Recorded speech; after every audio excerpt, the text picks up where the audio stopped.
Hello, beautiful people, and welcome back to my podcast where you can gain insight on my perspective. My name is Hayden, and this is episode 9 of a series called 24 Lessons I've Learned in My 24 Years of Life. The title of today's episode is Get to Know and Love Yourself. Who am I? Well, yeah, I'm Hayden, of course, but who am I really? I asked myself that question a couple of years ago for the very first time, genuinely. That is the first day I became riddled with fear when I realized that I had no sense of self. Typically, our parents will tell us who we are from a very young age, and typically tell us that they know us better than we know ourselves. And this often leads to a lot of kids not having a sense of self, because when your parent is always telling you that they know you better than you know yourself, you're expressing things that you like or dislike. And if your parent disagrees with those because they don't like or dislike the same things that you do, you then believe that, oh, maybe I don't actually like those things. Maybe I do dislike that thing. And a lot of us will agree simply out of we want that sense of belonging so much that we change our views to fit in with others. We become sheep. And I'm not afraid to admit, I've been a sheep most of my life. I wanted to fit in so badly because I stood out like a sore thumb. At least I felt I did. I focused on how much I felt that I stood out. It became more clear every day. I felt like I was being watched constantly.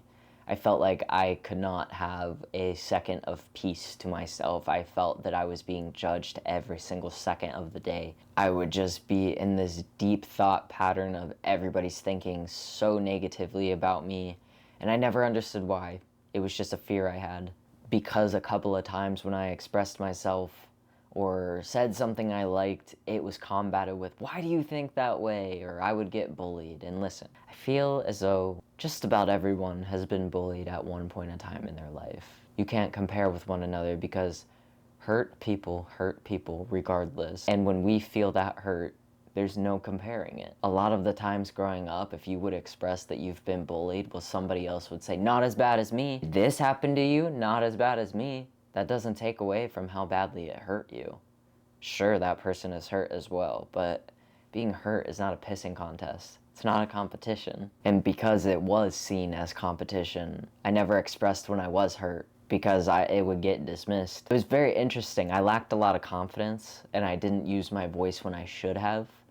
And obviously I cannot go back in time, but I can change what I do in the present moment, and I have been changing what I do in the present moment, how I react to certain stimuli. I'm able to separate the fact that, this person is attempting to hurt me because they're hurting on the inside too. Coming from a place where they are lacking that love for themselves, because if they truly love themselves, they would not be treating this person that way. And they definitely wouldn't be treating me that way. I've had to take a step back and realize that, and I've said this in previous episodes, that the people around you are reflections of what is within you. That's something I genuinely believe, and that is what has always been portrayed to me. I wondered why people were calling me names and being so mean to me. And when I really sat down with myself, I was like, was I telling myself all these things before those people said those things? Absolutely, but I would tell everyone that they would say them after, and then I dwelled on the fact that they called me names, and then I felt the way I did, which was not true at all. And this sometimes, and we don't see this because it's a subconscious thing. Sometimes we have that conscious thought, and when we say it so much, it becomes subconscious, and our subconscious is constantly telling us that we suck, we hate ourselves, we're ugly, we're fat, we're not talented, we get bad grades, we're incapable of doing something, which then leads to this very deep, dark spiral. After I realized that it was me doing it to myself, I tried so very hard to pull myself out of this. And, my friends could see as well, like, you're hurting yourself. And whether I was hurting myself physically or mentally, I was hurting myself. Nobody else was hurting me. I sat there and I hurt myself so badly when I could have just expressed myself, used my voice, not project so much, and understand that I too can have a voice. I do not have to people please. I don't have to. I can speak up. And a lot of the times I did not speak up or share what I liked or what I disliked because it was dismissed, and that's because I expected it to get dismissed because it had happened a few times before. So that was exactly the way I thought. Because it happened before, that means it's going to happen again. And that is a mindset I've had to change. And since I've changed that, I understand that the same thing is not going to happen again unless you think that it's going to happen again. I realized what I was saying to myself. I realized the hurt I was causing myself physically and mentally, and I was like, why do I feel I'm worth this pain? Why? Why do I think so low of myself? When I just know that there's this better feeling of love. There are people that truly, genuinely love themselves, and they're able to truly, genuinely love other people. And as I grew up, I heard the saying, how can you love someone else if you do not love yourself? This was around the time that I wanted to be in a relationship so badly, that I was talking to so many people on the side trying to figure out, why am I not with any of these people that I'm talking to?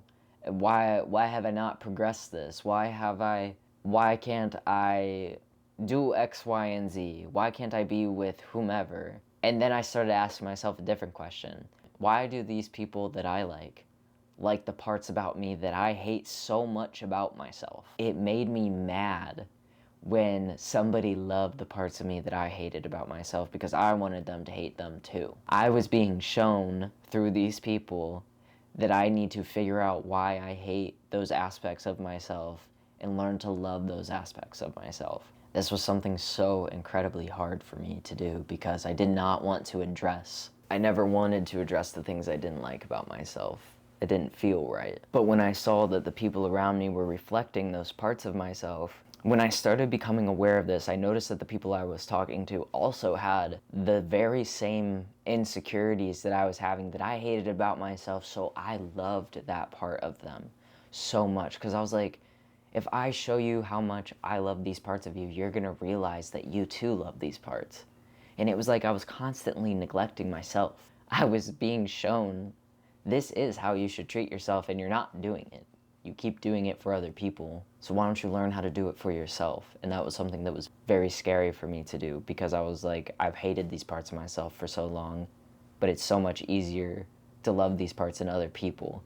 And it took me until probably the past 4 years to genuinely recognize that I do need to love those aspects of myself, and I need to rid of what no longer resonates with me and take in what does. I was always stuck comparing myself to everyone around me, and I was like, well, I have to be like this person, I have to be like this person, and social media didn't help. But in ways, social media did help. There's a healthy balance, and I talked about this in a previous episode of the pros and cons of social media, essentially. I was always adopting a new personality from each person I met, and I was like, maybe if I have this, more people like me, because I saw that because somebody had this personality, somebody liked them, when in reality, this person was just being themselves, and I was wanting to be like them because I wanted to be liked. I wanted that sense of belonging. So it was this toxic pattern of wanting that sense of belonging so bad that I was changing myself in every aspect, to the point where I did not know myself. And I definitely didn't love myself, because I was just fragments of people that I have met over time, and I had no sense of self. And I had a friend tell me in one of our arguments before I ended our friendship, I didn't have a sense of self. And that pissed me off so much. And I cried about it. I took it very personally. And I was like, of course I have a sense of self, of course. But when I sat down with myself and I was like, why did she say that? Oh, because I genuinely don't have a sense of self. I don't have a voice. I don't use it. I don't speak up. I don't set boundaries. I don't do all the things I should be doing to have a healthy, balanced lifestyle. So even though I was upset in that moment, I'm so very grateful that argument happened and the friendship ended and everything happened the way it needed to happen for me to be at the point in my life where I am now.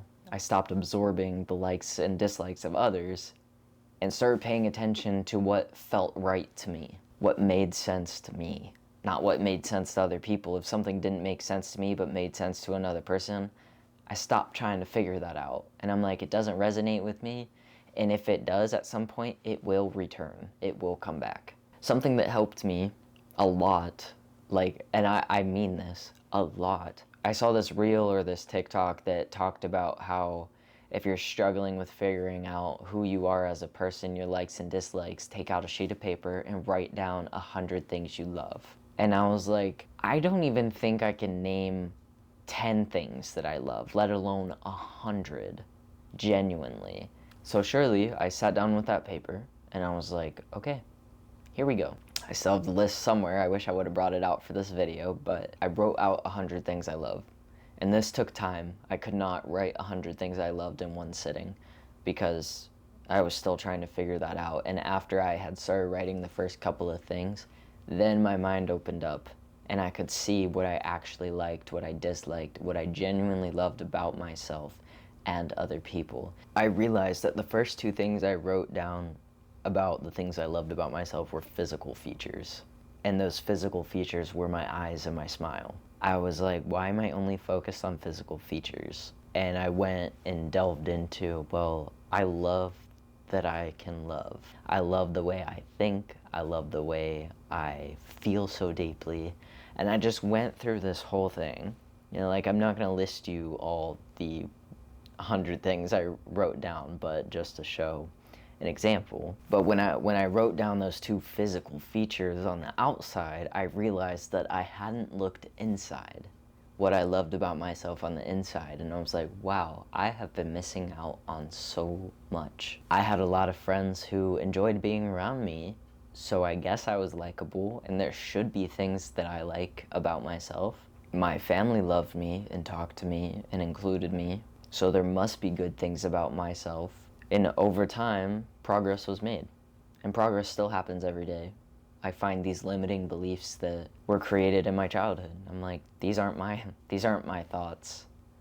This does not resonate with me. I'm going to release it. I'm going to let it go because it doesn't serve me. It doesn't serve a purpose. Why would I hold on to something that doesn't serve a purpose anymore? Some of us have learned to dim our lights in order to find a sense of belonging within other people, even family. So over time, I learned to stop dimming my light for other people because it's not worth it. I'm going to shine the way that I shine because I love the way that I shine. I love that light within me, and I'm not going to dim it so that other people don't see it. I'm not going to dim it because somebody else isn't showing theirs. I'm not going to dim it because somebody's trying to put it out. I'm going to be myself because I love myself. And I'm doing myself a favor because I know my worth. I know that I'm worth that much. How much are you worth?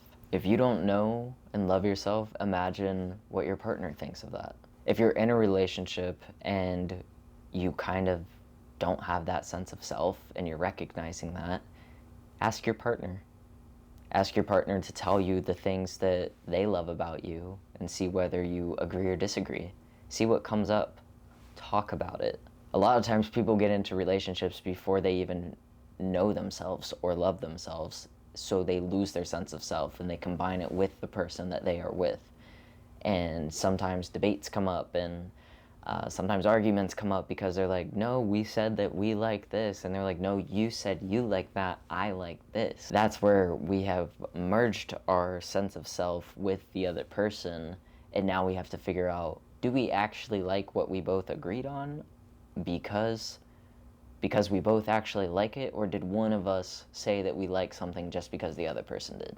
I feel personally that it's a lot harder when you are in a relationship to find out who you are if you're constantly with that other person. It's good to take a step back and decipher who you are, figure it out. Just know no one else's opinion matters but your own, and that it is okay if you don't like certain things. You are entitled to your own opinion. You can have your own views, beliefs, likes, and dislikes, and they do not have to be the same as your parents, your friends, your partners. That's what's amazing, is our differences. We can celebrate our differences and still get along with one another. We still love one another. And you can still love yourself even if you're not part of that majority that believes one thing or that likes one thing. You're allowed to dislike it. I practice self-love every day, and that's learning to respect myself and set boundaries and talk things out, communicate clearly, do the things I love, do the things that bring me joy. Fill up my tank first before filling up other people's tanks. Like the famous saying goes, you cannot pour from an empty cup. You could try. I tried. I was pouring dust out of my cup. I had nothing in there. Get to know and love yourself, even if it is scary. If it scares you, think about it. Why does this scare me? Do I not feel that I'm worth knowing what love feels like towards myself. A lot of us can feel love from other people, but when we're not giving it to ourselves, how are we supposed to know what it feels like? Truly, genuinely. Thank you guys so much for listening to this week's episode. I hope to catch you guys in next week's episode. Have a wonderful week.